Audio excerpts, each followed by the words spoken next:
गणपती बाप्पा मोरया, श्री स्वामी समर्थ मित्रांनो। तर टायमिंग बघू शकताय मित्रांनो, दुपारचे 2:08 झालेत आणि हे बघा आपण केलेली trip confirm MH12 YB 3094 Pune to Ahmedabad आणि याच्या आधी आपली 1934 आणि आता आहे विल्साय। तर भरपूर दिवसानंतर मित्रांनो विल्सायची ट्रिप घेतलेली आहे। चला मित्रांनो, इथून आपल्याला कुरोळी फाट्यावरती लोडिंगला जायचंय। तर आता जस्ट वाजली, बसलो होतो घरी, बोललो काय करायचं, तर ट्रिप घेतली कन्फर्म करून, कारण बुकिंगचा रेट होता चांगला। बोललो मग चला काही प्रॉब्लेम नाही, लगेच लोडिंगला निघूया। तर 3-4 दिवस झाले मस्तपैकी घरीच होतो, गणपती झाले मस्तपैकी, आज उद्या विसर्जन आहे त्यामुळं आज ट्रिपवरती निघायचं होतं। घरच्या गणपतीचं पण दर्शन झालं, कन्याकुमारीची सिरीज पूर्ण तुम्ही पाहिले असेल, खूप छान अशी सिरीज झाली आहे मित्रांनो। नसन पाहिली तर परत जाऊन बघा आणि ह्या नवीन सिरीजसाठी चॅनलवरती नवीन असाल तर सबस्क्राईब करा, कारण ही पण सिरीज परत मस्त अशी आपण अहमदाबादची करणार। ऍक्च्युली आपण साऊथच्या ट्रिपा बघत होतो, कारण आपल्याकडे 3 राज्यांच्या ट्रिपी होत्या, कर्नाटक, केरळ आणि तामिळनाडू। तर जास्त ट्रिप तिकडे मारायचा डोक्यात होतं, बट काय करणार, आली कन्फर्म झाली लगेच उचलली। चला आता डायरेक्टली पोहोचूया मित्रांनो लोकेशन वरती।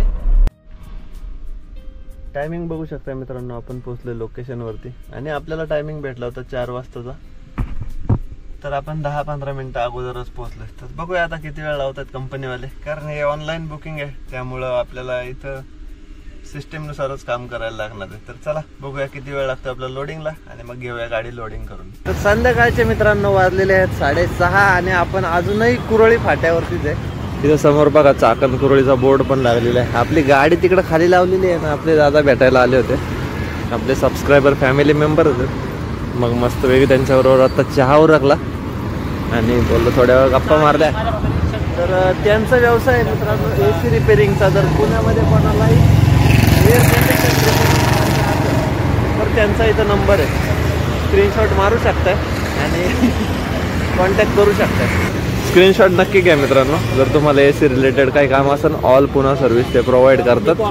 मित्रांनो आपण लोडिंग करून अजून 1-2 आयटम राहिलेत, बाकी हे जे मटेरियल आहे ना आता याच्यामध्ये हे आहेत हँड ग्लोव्ज, ते आहेत नट बोल्ट आणि ते आहेत क्लिंच रॅपिंग, ते प्लॅस्टिकचं जे रॅपिंग बॉक्सला मारले ना त्याचे रोल आहेत, ते असंच किरकोळ कारकोळ मटेरियल आहे। रात्रीचे 9 वाजलेत, गाडीचं लोडिंग कधीची झाली आहे, फक्त एक मटेरियल यासाठी राहिले। तर सिक्युरिटी गार्ड दादांनी भात दिला जेवायला, कारण त्या सगळ्यांचा लंच ब्रेक झालाय आणि मीच एकटा गाडीमध्ये तसा थांबलो होतो। आता मस्तपैकी राईस संपूया आणि बघूया नक्की आता पुढं काय अजून घडतंय काय माहित नाही, त्यामुळे ब्लॉग शेवटपर्यंत बघा। चला जेवून घेऊ आणि घेऊ क्रॉसिंग करून। 11 बॉक्स है बराबर, उसके बाद वो ग्लोव्स वाला ग्लोव्स, हाँ ये व्हाइट वाला 6 बॉक्स, ये बक्कल है 500 का 4, हाँ ये बोरी एक, उसमें 1000 नट है, 1000 बोल्ट है, हाँ 5 केजी वाशर है और 500 लॉक नट है। ओके ठीक आहे, डन कर दे लॉक। पेपर सकाळी व्हॉट्सअप करणार आहे, आपण आता निघालो डायरेक्ट घरी आणि भरपूर असा टाइम गेलाय मित्रांनो आपल्याला हे मटेरियल गोळा करण्यामध्ये। म्हणजे पेपर तर काही भेटला नाही, डिलिव्हरी चालन दिले त्याच्यावरतीच निघालोय, बोलले सकाळी पाठवतो पेपर, मग त्याच्यानंतर बाकीची राहिलेली प्रोसेस। तर काही प्रॉब्लेम नाही, DC आहे आपल्याकडे म्हटल्यावरती आपण त्याच्यावरती प्रवास करू शकतो। तर अजून एक प्लॅनिंग चाललंय मित्रांनो, चला पोहोचूया आपण दुसऱ्या लोकेशन वरती आणि मग कळेलच तुम्हाला पुढे काय होणार आहे ते। चला मशीन लोडिंग करून घ्यायची, इथून घेऊया पटकन मशीन लोडिंग करून। सध्या तर बंद झाली कारण 10:30 वाजलेत, पोरांना बोलवावं लागला होता। बोलूया फटाफट, कॉल करूया। तर निघालोय मित्रांनो आपण कंपनीच्या बाहेर, रेग्युलरच आपलं मटेरियल घेतलं लोडिंग करून। आपल्या कंपनीमधून मित्रांनो एक मशीन आणि एक पेटी, 2 वस्तू लोडिंग केल्या आणि पहिलं जे आपण लोडिंग केलंय ना त्याच्यात काय फक्त पॅकेजिंगचं मटेरियल आहे, तर ते 500 किलो आणि हे 500 किलो असं मिळून 1 टनापर्यंतच लोड। आणि हा पार्ट लोड सोडायचा आहे मित्रांनो आपल्याला तलोजा MIDC मध्ये सकाळी 10 वाजता। मग आपल्याकडे भरपूर असा टाइम आहे, त्यामुळे आता डायरेक्टली घरी जाऊ, आराम करू आणि मग सकाळी जाता येईल, निघता येईल सकाळी लवकर आणि तलोजात जाऊन ते पहिलं मटेरियल डिलिव्हरी करून मग गुजरातची सिरीज एन्जॉय करता येईल। तर चला आता मस्तपैकी घरी जाऊ, जेवण उरकू, कारण भरपूर अशी भूक लागलेली आहे। मगाशी राईस खालता थोडा, बट काय चालायचंच, त्या भाऊंला जरा दया आली म्हणून त्यांनी आपल्याला राईस दिला, मस्त होता भात। तर आता घरी जाऊन जेवण करून आराम करून मस्तपैकी ताणून द्या ना. सकाळी भेटूया मित्रांनो. तोपर्यंत सगळ्यांना good night. The next morning. 5 मित्रांनो आणि आपण करतो इथून पुणे टू अहमदाबादची जर्नी. ऍक्च्युली जर आपल्याकडे मशीन नसतं ना तर आपण मग डायरेक्टली नाशिक मार्गेत रात्री निघून गेलो असतो. बट हे मशीन आपण रात्री लेट नाईट लोडिंग करून घेतलंय. ते सोडायचं आपल्याला तलोजा, त्यामुळे मग वाया मुंबई जाता येईल. तर मित्रांनो सकाळ सकाळी एक महत्वाचा विषय घ्यायचा आहे, कारण तो विषय घेणं खूप गरजेचं आहे. कारण तो आहे आपल्या ड्रायव्हरच्या सेल्फ रिस्पेक्टचा. तर झालं असं की रात्री ज्या वेळेस आपण त्या कंपनीमध्ये थांबलो होतो आणि माझा एक कॉल झाला, म्हणजे तिथं ज्यावेळेस आपल्याला गाडी भरायला डिले होत होता त्यावेळेस तिथल्या त्या मुलाने ज्याने आपल्याला काउंटिंग करून दिलं त्या मुलांनी ते साहेबाला फोन केला, कारण पेपर रेडी नव्हते. आपल्याला डिलिव्हरी चालन भेटला आणि मग निघालो. तर त्याच्या आधी जो किस्सा घडला तो सर्वात महत्वाचा आहे. तर मित्रांनो आपण तिथं थांबलो होतो, त्यांनी कॉल लावला आणि त्या साहेबाला सांगत होता की सर वो 4 बॉक्स नहीं आए उसकी वजह से और पेपर भी रेडी नहीं है. तर तो साहेब तिकडून काय म्हणला माहितीये, कारण तो साहेब सुट्टी झाल्यामुळे घरी निघून गेला होता. तर तो साहेब काय म्हणला माहितीये का, रात्री रोक दो उस गाडी को उधर ही और रोक बोलो ड्रायव्हर को, असं म्हणजे त्याची भाषा होती ही. आणि फोन स्पीकर वरती होता, माझ्या शेजारी तो मुलगा होता. तर मी तो फोन घेतला, त्याला म्हणलं भैया 1 मिनिट फोन दे. त्याला बोललो सरळ सरळ, म्हणलं देख भाई अगर तेरे पास डॉक्यूमेंट रेडी नहीं है, माल रेडी नहीं है ना, तो बुकिंग काय को डाला. और तेरा जो बात करने का तरीका है ना वो बदल. तेरी छुट्टी हो गई इसका मतलब ये नहीं कि तेरा काम खत्म हो गया. हमारी छुट्टी नहीं, हमारा सब इसके ऊपर डिपेंड है. तो इसलिए सामने वाले के बारे में भी सोचा कर. और तेरा जो ये ट्यूनिंग है ना ये बदल दे, नहीं तो ये तेरे को बदलने के लिए मजबूर कर दूंगा. तर ज्या वेळेस मी असं बोललो ना तर तो समोरचा नरमला. आणि हे गोष्टी तिथले स्टाफ पण बघत होते, म्हणजे जे लोडिंग वगैरे करणारे होते. बाहेरची पोरं होती, त्यांना काय मराठी समजत नव्हतं. आणि तो साहेब पण बाहेरचा होता, पण त्याचा जो बोलण्याचा तरीका जो होता ना, मग त्याला त्याची जागा कळून दिली की बाबा हे आपल्याकडून बोलताना चुकलंय. आपण आपला रुबाब झाडायला गेलो स्टाफ वरती, पण ते ऐकलं ड्रायव्हरने. पण आपल्यामध्ये सेल्फ कॉन्फिडन्स असेल ना मित्रांनो, समोरच्याला झुकवण्याची ताकद आपल्यात आहे. कारण एक गोष्टीचा विचार करा, त्याच्यानंतर मी थांबलो तिथंच बसलो, पोरांचा लंच ब्रेक वगैरे झाला, ती पोरं जेवायला गेली आणि मी आपल्या गाडीतच बसलो होतो, कारण जवळ काय हॉटेल वगैरे नव्हतं. तर एक तिथलं सिक्युरिटी गार्ड दादा त्याने पाहिलं की मी गाडीमध्ये एकटाच बसलोय आणि इथं खायचं काही सोर्सच नाहीये. तर तो माझ्या जवळ आला, म्हणलं दादा जेवलं का रे तू? बोलो नाही भाऊ अजून तर नाही जेवलो. म्हणलं एक काम कर, थांब जरा 2 मिनिटं. त्याने त्याचा डब्याचा राईस आपल्याला आणून दिला. म्हणजे माणूस की काही ठिकाणी आहे. आणि बऱ्याच वेळा आपण नोटीस करतो की कंपनीच्या गेट वरती गेलं तर काही सिक्युरिटी गार्ड, ए ड्रायव्हर इकडे रे, असं वगैरे बोललं जातं नाही का. बट मित्रांनो स्वतःला आरशामध्ये बघा आणि ह्या गोष्टीचा विचार करा की आज आपल्यावरती किती लोक डिपेंड आहेत. भारताची अर्थव्यवस्था चालवणारा हा एकमेव माणूस म्हणजे ड्रायव्हर आहे. आपण ट्रान्सपोर्टरच्या ऑफिसला थांबलो, रस्त्यावरती पाहिलं तर सगळे आपल्यावरती डिपेंड आहेत. त्यामुळे आपला सेल्फ कॉन्फिडन्स किंवा आपल्यामधला ऍटिट्यूड कमी करू नका. जर तुम्ही थांबले ना दुनिया थांबल, हा विचार करा. त्यामुळं आपल्यातला जो ऍटिट्यूड आहे ना तो कमी होऊन देऊ नका, कारण आपण चालतोय म्हणून ह्यांचं चालतंय सगळे. म्हणजे आता सगळं साहजिकच आहे, ड्रायव्हर थकतो, कपडे मळतात, कपडे खराब होतात, झोप नसते, ह्या सगळ्या गोष्टी त्याचा अवतार कसा असतो म्हणजे सगळ्यांचाच होता. आज तुम्ही पण माझ्या जागी ते अनुभवता, तुम्ही पण तेच अनुभवता जे मी अनुभवतो. पण जेव्हा आपण ट्रान्सपोर्टरच्या ऑफिसमध्ये जातो, ट्रान्सपोर्टर जसं आपल्याला तिकडं बस, हे करू नको, ते करू नको, बट एक विचार करताय मित्रांनो, आज त्याचं घर किंवा तो ज्या जागेवरती बसलाय ना हे फक्त तुमच्यामुळे, हे सगळं आपल्यामुळे. आपण ज्या ड्रायव्हर जे कमवतो पळतो, त्यामुळं आपला अधिकार दौडू नका.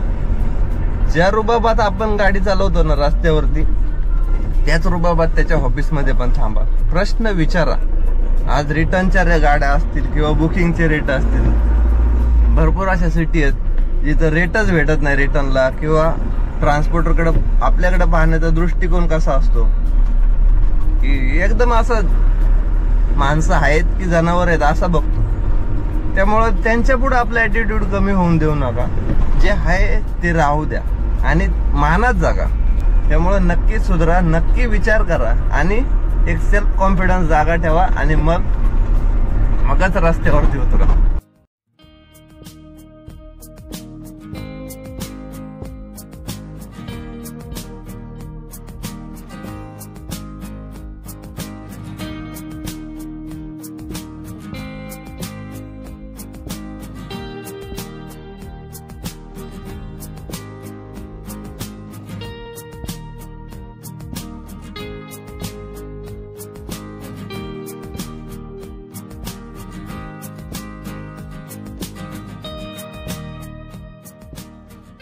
ट्रॅफिक पूर्ण रात्रभर जाम करून ठेवलं असून सकाळचे 6:45 वाजलेत आणि आपण खंडाळा घाटामध्ये काय अवस्था झाली असेल आता या गाड्यावाल्यांची यांनाच माहिती.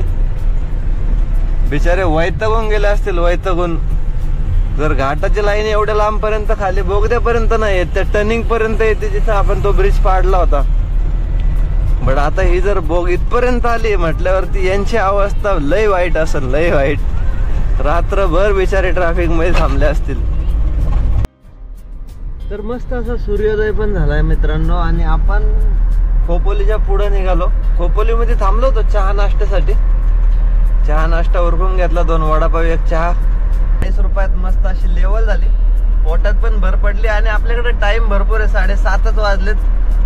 तर 9:30-10 वाजता कंपनी खोलन, त्यामुळे थोडा रिलॅक्सच चाललोय. तर तलोजा MIDC मध्ये आपल्याला पहिला मटेरियल सोडायचंय, त्यामुळं मग तिथं जाऊ, पहिला लोड खाली करू आणि मग निघू गुजरातच्या ट्रिपवरती. तर दिवसभरात आज बऱ्याचशा गोष्टी कव्हर करता येतील, त्यामुळे ब्लॉग शेवटपर्यंत बघा. आणि नवीन अहमदाबादची सिरीज आहे, त्यामुळे चॅनलला सबस्क्राईब केलं नसेल तर सबस्क्राईब करा. 11 वाजलेत मित्रांनो. आपण पोहोचलो आपल्या पहिल्या लोकेशन वरती, लोधा इंडस्ट्रियल लँडमार्क. समोर आपल्याला मटेरियल काढून द्यायचंय. हे बघा, हे मटेरियल आपण लोड केले का, 2 मशीन आणि हे 7 बॉक्स. असा होता मित्रांनो रोड आणि असे चालले आता हे मटेरियल. एवढे खड्डे आणि कंपनीवाला बोलतोय आपल्याला गाडी घालायची. कसं चिखलात एवढ्या गाळात गाडी घालायची.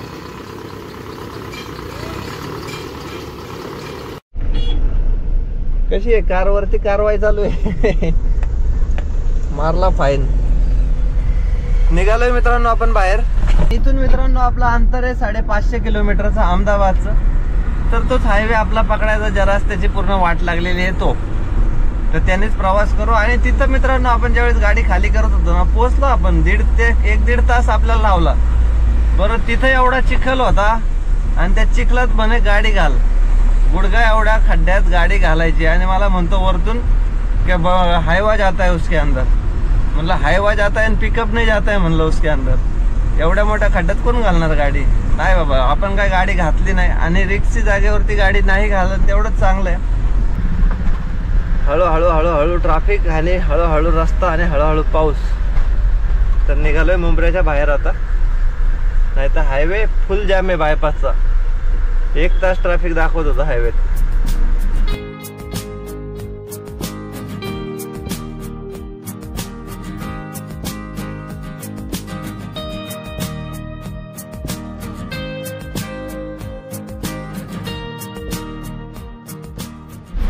आणि फायनली लागला आपल्याला ट्रॅफिक घोडबंदरचं. कसं आहे ट्रॅफिक. बरोबर 53 मिनिटं दाखवतोय, म्हणजे 1 ते 2 तास आरामात खाणार. चला थांबूया आता ट्रॅफिक मध्ये मस्त पैकी आराम करत. 4:10 झालेत मित्रांनो. आणि आता आपल्याला समोर लागल तो फाउंटन. Finally fountain. 2.5-3 तास गेलेत आपल्या या ट्रॅफिक मध्ये. बेकार असं ट्रॅफिक होतं, बेकार. आणि तिकडली लाईन बघू शकता, याचा अंदाज तुम्हाला येईनच किती ट्रॅफिक इकडल्या लाईनला पण असेल. बेकार सकाळ धरून काय खाल्लं नाही आणि ते 2 वडापाववरती अख्खा दिवस घालवलाय. एवढा बेकार पाऊस पडतोय ना, ए बघ कसलं पाणी तोंडावरती उडल्यासारखं वाटलं. काच बंद आहे तरी. खतरनाक आहे पाऊस यार. रात्रीची गाडी चालवताना फुल वाट लागणार आहे आज.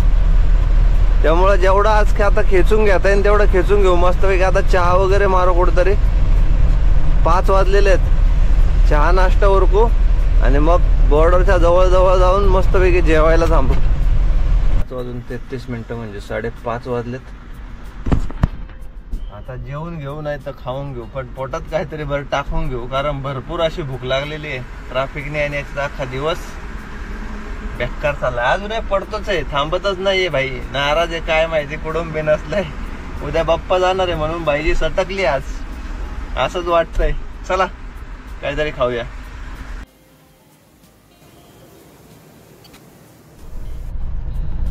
तर एक पराठा आणि एक चहा मित्रांनो आपण नाश्ता केला. आता मस्त असं क्वालिटी वाज होतं जेवण बरं का. जेवणच म्हणायचं. आता पराठा खाला या टायमिंगला म्हणजे जेवणाच्याच लेवलला झाला, कारण भूक पण लागली होती, भरपूर थकलो होतो आणि बरं वाटलं म्हणून डायरेक्ट गाडी तिथं थांबवली. तर उरकलाय मित्रांनो नाश्ता आणि आपला अंतर राहिलाय अजून 505 किलोमीटर.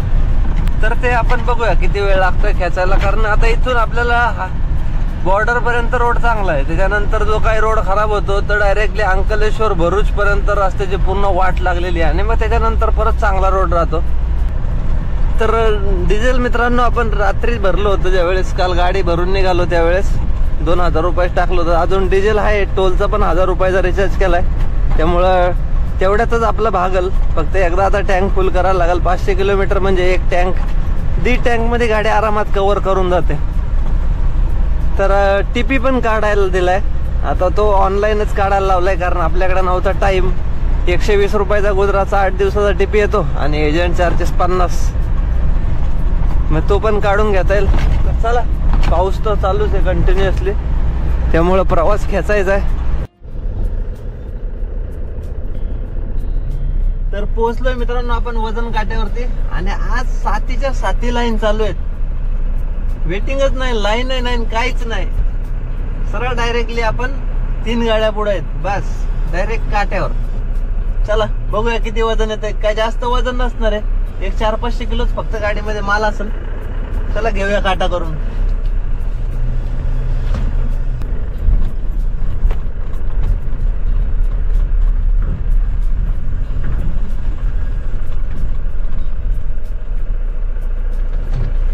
$2830.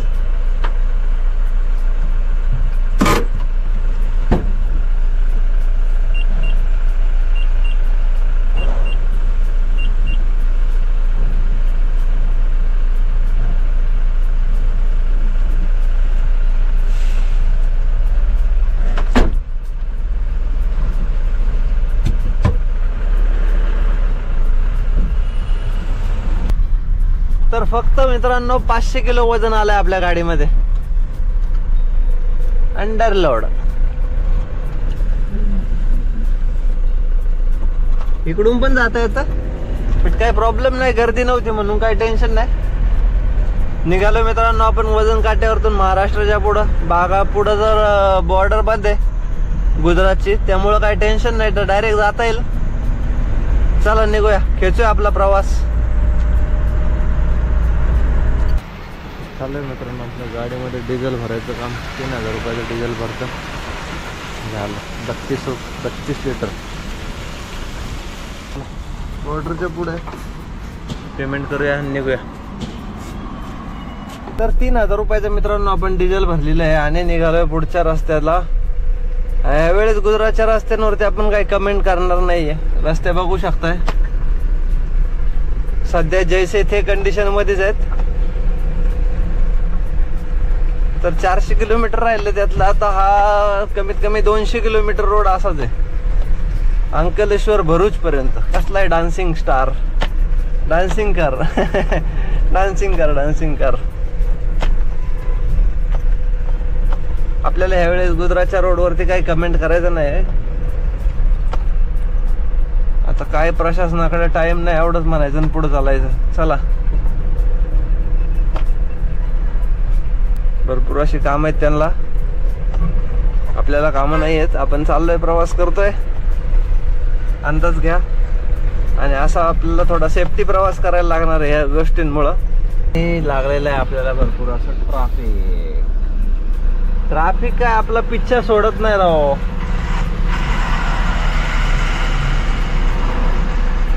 दहा मिनिटाचा 15 मिनिटाचा ट्रॅफिक आहे म्हणजे 1 तास खाणार हमखास.